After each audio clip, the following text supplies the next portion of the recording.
अस्सलाम वालेकुम dear students, my name is professor Zuhaib Hasan and I am your physics teacher. जी बेटा, आज मैं चैप्टर नंबर 14 के नेक्स्ट लेक्चर के साथ आपके खिदमत में हाजिर हूँ। आज का जो हमारा टॉपिक है उसका टाइटल है force on a moving charge inside a magnetic field. जी, इसके लिए सबसे पहले हम लेट करेंगे कि हमारे पास एक वायर का सेगमेंट है, यानी कि वायर का एक छोटा सा पीस है जिसकी लेंथ L है, उसका क्रॉस सेक्शनल एरिया A है और उस पूरे पीस को एक यूनिफॉर्म मैग्नेटिक फील्ड में रखा गया है जो कि आपको इस डायग्राम में नजर आ रही है। ये एक तार का पीस है, इसका एरिया A है और ये जो एरो लगे हुए आपको नजर आ रही है नीचे से ऊपर की तरफ फ्रॉम बॉटम टू टॉप, ये आपके पास मैग्नेटिक फील्ड की डायरेक्शन है और इसको इस मैग्नेटिक फील्ड के अंदर रखा गया है, राइट।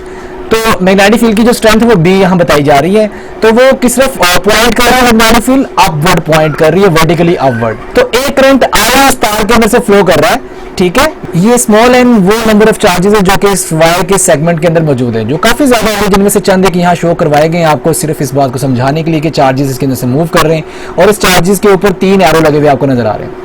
ये वेलोसिटी है जो कि फ्रॉम लेफ्ट टू राइट आपको नजर आ रही है, यानी कि चार्जेस जो मूव कर रहे हैं वो इस डायरेक्शन में मूव कर रहे हैं, जिसकी वजह से करंट की डायरेक्शन भी आपकी लेफ्ट से राइट की तरफ शो करवाई गई है। और इसके साथ साथ जो ऊपर एरो लगा हुआ नजर आ रहा है ये मैग्नेटिक फील्ड की डायरेक्शन को रिप्रेजेंट कर रहा है। अब ये जो तीसरा एरो है इसकी डायरेक्शन आपने फाइंड आउट करनी है, क्योंकि ये एरो फोर्स को रिप्रेजेंट कर रहा है, लेकिन फोर्स के बारे में अभी आपको कोई आइडिया नहीं है। सो सबसे पहले आप फोर्स का रिलेशन निकालेंगे और उस रिलेशन से इस डायरेक्शन का तयन किया जाएगा, जो कि ऑलरेडी इस डायग्राम में आपको दिखा दी गई है, लेकिन हम इसको कुछ रूल्स के तहत निकालने की कोशिश करेंगे, राइट। तो यहां आपने एक्चुअली निकालनी क्या है, फोर्स निकालनी है एक ऐसे चार्ज के ऊपर जो मूव कर रहा है और कहां मौजूद है, मैग्नेटिक फील्ड के अंदर मौजूद है, ठीक है। एक मूविंग चार्ज के ऊपर लगने वाली फोर्स मैग्नेटिक फील्ड के अंदर मौजूद रहते हुए वो फोर्स आपने निकालनी है। उस फोर्स को निकालने के लिए आपने ये सारा सिनेरियो सपोज किया हुआ है, राइट। अब ये जो आपके पास L है, स्मॉल n, ये नंबर ऑफ चार्जेस है, लेकिन एक यूनिट वॉल्यूम के अंदर। अगर आप थोड़ी सी तवज्जो फरमाएं, जैसे आपने लास्ट टॉपिक के अंदर आपको याद होगा हमने स्मॉल एन की बात की थी, number of turns per unit length, लेकिन यहाँ ये लेंथ नहीं है, यहाँ ये वॉल्यूम की बात कर रहा है। यहाँ small N number of turns per unit volume को रिप्रेजेंट कर रहा है, किस केस के अंदर, force on a moving charge के ऊपर जो कि मैग्नेटिक फील्ड के अंदर लग रही होगी। उस टॉपिक के अंदर जो आपने वायर सपोज की इसका एक सर्टेन वॉल्यूम है, वॉल्यूम कैसे निकलेगा, इसका एरिया और लेंथ मल्टीप्लाई कर दें तो आपको वॉल्यूम मिल जाएगा। तो number of charges per unit volume, right बेटा। तो ये small N number of charges per unit volume को रिप्रेजेंट करेगा। वॉल्यूम क्या होगा, AL, और नंबर ऑफ चार्जेस उसको हम स्मॉल एन उसको कैपिटल एन से रिप्रेजेंट करें तो कैपिटल N ओवर AL आपके पास क्या होगा, number of charges per unit volume, जो कि स्मॉल n के साथ रिप्रेजेंट किया जा रहा है। अब सबसे पहले यहाँ चंद एक फीचर्स हैं इस डायग्राम के हवाले से, वो हम पहले डिस्कस कर लेते हैं। इसका जो सबसे पहला फीचर है बेटा है volume of wire segment. Volume मैंने अभी आपको बताया कि वो एरिया और लेंथ को मल्टीप्लाई करने से आपको मिल जाएगा। Number of charge carriers in unit volume, unit volume के चार्ज कैरियर्स कितने हैं, स्मॉल n, राइट।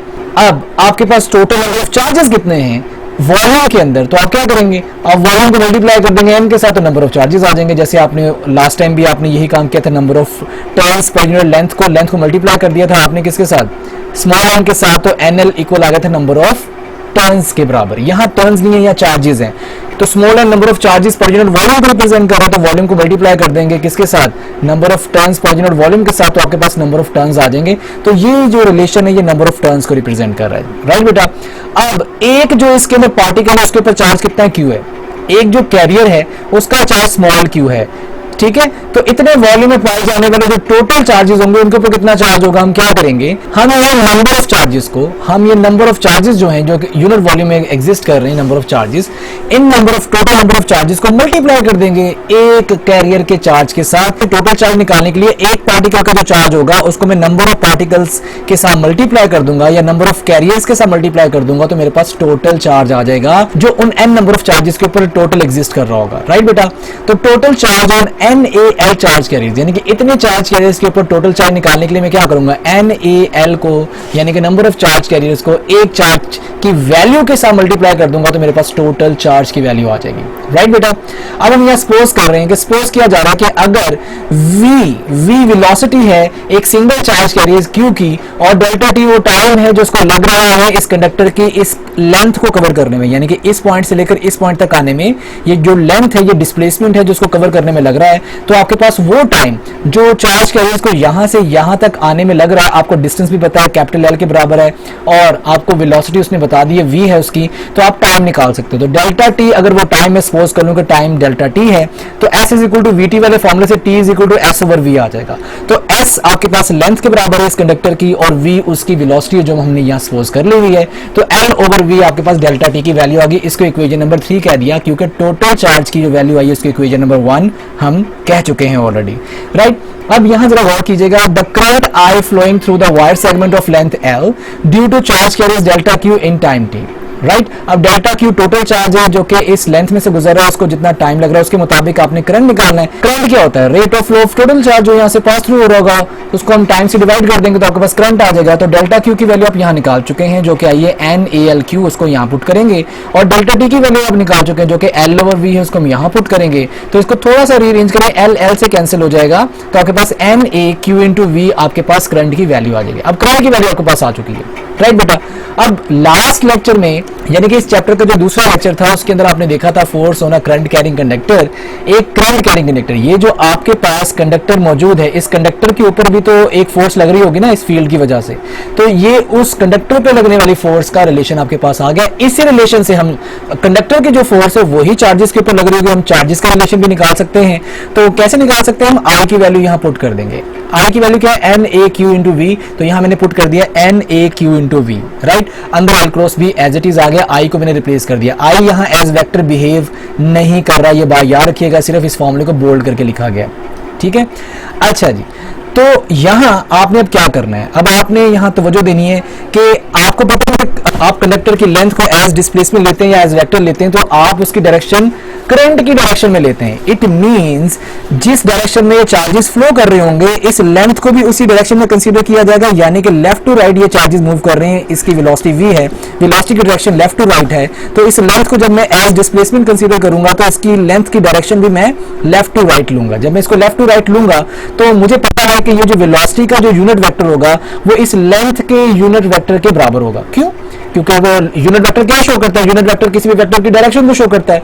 अब v का जो यूनिट वेक्टर है वो वेलोसिटी की डायरेक्शन को रिप्रेजेंट करेगा, l का यानी कि डिस्प्लेसमेंट का जो यूनिट वेक्टर है वो डिस्प्लेसमेंट की डायरेक्शन को रिप्रेजेंट करेगा। चूंकि हमने दोनों सेम कंसीडर किए, दोनों का यूनिट वेक्टर आपस में क्या होगा? बराबर होगा। अब मैं दोनों के यूनिट वेक्टर को जब मैं बराबर रख दूंगा डायरेक्शन सेम होने की वजह से, तो यूनिट वेक्टर का फॉर्मूला क्या होता है? Vector over its magnitude. ये ले जी, ये लेंथ को एज डिस्प्लेसमेंट लिया गया, ये वेक्टर है और इस लेंथ का मैग्नीट्यूड है। इसी तरह से ये वेलोसिटी, ये वेक्टर है और ये वेलोसिटी उसका मैग्नीट्यूड है। अगर मैं इसको थोड़ा सा रीअरेंज करूं, रीअरेंज कुछ इस तरह से करूंगा, ये जो आपके पास v है यानी कि जो एक स्केलर क्वांटिटी है, इसको यहां मल्टीप्लाई कर दूं, और ये जो l है इसको यहां मल्टीप्लाई कर दूं, तो ये v इंटू एल। एल क्या है? ये l एक वेक्टर क्वांटिटी है जिसको एज डिस्प्लेसमेंट लिया जा रहा है, और ये इसका मैग्नीट्यूड है, और ये वेलोसिटी का मैग्नीट्यूड है, और ये वेलोसिटी इन वेक्टर फॉर्म है। थोड़ी सी तवज्जो दें, यहां v स्केलर है, लेंथ वेक्टर है, इन दोनों का प्रोडक्ट आपको नजर आ रहा है यहाँ v इंटू एल, ये नजर आ रहा है आपको, ये बराबर किसके आ रहा है? l इंटू वी, यानी कि मैं v इंटू एल को, l अगर मेरा वेक्टर है तो इन दोनों के प्रोडक्ट को इस तरह से लिख सकता हूँ l इंटू वी, राइट बेटा। अगर मैं इन दोनों को इस तरह से लिखूं, v और l को रिप्लेस करूं और यहाँ l इंटू वी लिख दूं, अब l यहाँ स्केलर हो जाएगा। इस केस के अंदर जब इन दोनों वैल्यूज को ये रिप्लेस करेगा, l स्केलर हो जाएगा। अब चूंकि v वेक्टर बन गया तो ये क्रॉस प्रोडक्ट v के साथ आ जाएगा। अब v के साथ क्यों आएगा? क्योंकि v और l की डायरेक्शन सेम थी। जो डायरेक्शन हम v के साथ लेकर b के साथ क्रॉस प्रोडक्ट की हम डायरेक्शन निकाल सकते हैं, वही l के साथ भी थी। लेकिन यहाँ आपने चूंकि चार्ज के ऊपर लगने वाली फोर्स निकालनी, तो हमने थोड़ा सा इसको रिप्लेस किया किसके साथ? वेलोसिटी के साथ, ताकि इस रिलेशन को मजीद अंडरस्टैंडेबल बनाया जा सके, राइट बेटा। तो v इंटू एल बराबर हो गया l इंटू वी, तो मैंने v इंटू एल को रिप्लेस करा दिया l इंटू वी से, और v चूंकि यहाँ एज वेक्टर है तो वेक्टर के साथ इस b का क्रॉस प्रोडक्ट आ जाएगा, क्योंकि l के साथ यहाँ क्रॉस प्रोडक्ट आ रहा था, राइट बेटा। अब थोड़ी सी तवज्जो दीजिएगा, ये जो फोर्स लग रही है ना, ये टोटल चार्ज के ऊपर लग रही है, यानी कि तमाम चार्जेस के ऊपर लग रही है। लेकिन इस टॉपिक का अगर आप टाइटल देखें, इस टॉपिक के टाइटल में लिखा है force on a moving charge, यानी कि एक चार्ज के ऊपर लगने वाली फोर्स आपने निकालनी है। अगर एक चार्ज पे निकालनी है तो मैं इस टोटल फोर्स को नंबर ऑफ चार्जेस में डिवाइड कर दूंगा।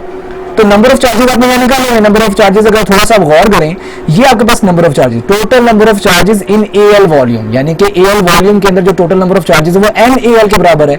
अगर मैं इस टोटल फोर्स को डिवाइड कर दूं टोटल नंबर ऑफ चार्जेस के साथ, तो मेरे पास एक चार्ज पे लगने वाली फोर्स आ जाएगी। तो मैं total number of charges N L से इस फॉर्मूले को डिवाइड कर दूंगा। ये वाला जो फॉर्मूला नंबर 5 था, इसको जब मैं डिवाइड करूंगा तो एन एल आपस में कैंसिल हो जाएगा, बाकी क्या बचेगा? F is equal to Q into V cross B।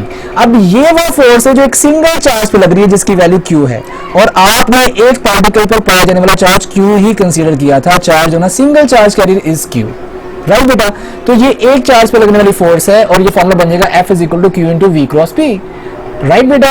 अब अगर ये चार्ज एक इलेक्ट्रॉन है, अगर ये चार्ज इलेक्ट्रॉन है तो Q को मैं माइनस ई से रिप्रेजेंट करूंगा, अगर ये प्रोटॉन है या पॉजिटिव चार्जेस को मैं प्लस ई से रिप्रेजेंट करूंगा। अब दोनों फोर्सेस मैग्नीट्यूड में बराबर होंगी लेकिन दोनों की डायरेक्शन बराबर नहीं होगी इस नेगेटिव साइन की वजह से। अगर इसका जब मैं राइट हैंड रूल लगाऊंगा V cross B right hand rule करूंगा तो जिस डायरेक्शन में आपका अंगूठा आएगा आप उसके ऑपोजिट डायरेक्शन को कंसीडर करेंगे। क्यों? क्योंकि ये नेगेटिव साइन है। तो ये नेगेटिव साइन शो कर रहा है कि इलेक्ट्रॉन के केस के अंदर आपका राइट हैंड रूल उल्टा हो जाएगा। राइट हैंड रूल जब आप लगाएंगे जो डायरेक्शन आपका अंगूठा दे रहा होगा आपको उसकी ऑपोजिट डायरेक्शन को कंसीडर करना पड़ेगा इन केस ऑफ इलेक्ट्रॉन या नेगेटिव चार्ज। तो नेगेटिव चार्ज के केस के अंदर फोर्स की डायरेक्शन आपके राइट हैंड रूल के मुताबिक ऑपोजिट होगी।